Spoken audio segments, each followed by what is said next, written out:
నేను అపోస్తుడైన పౌలును మీ అందరికీ ప్రభువైన యేసుక్రీస్తు నామములో శుభాలు తెలియజేస్తున్నారు. మీ అందరికీ ఒక ముఖ్యమైన విషయం చెప్పాలని మీ ముందుకు వచ్చాను.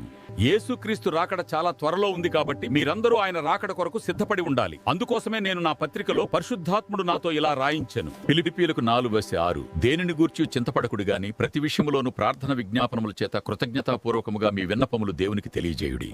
అప్పుడు సమస్త జ్ఞానమునకు మించిన దేవుని సమాధానము యేసుక్రీస్తు వలన మీ హృదయములకును మీ తలంపులకును కావలియుండును.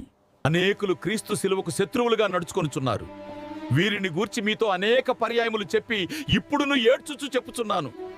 నాశనమే వారి అంతము, వారి కడుపే వారి దేవుడు. వారు తాము సిగ్గుపడవలసిన సంగతుల యందు అతిశయపడుచున్నారు.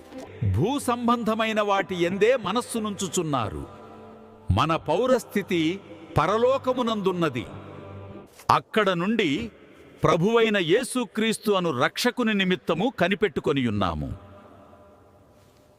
దేవుడు మిమ్మును మీ కుటుంబాలను సమృద్ధిగా ఆశీర్వదించునుగాక. మీరు ఇంకా ఆత్మీయతలో బలపరచబడాలంటే మన ఛానల్ను సబ్స్క్రైబ్ చేయడం మర్చిపోవద్దు.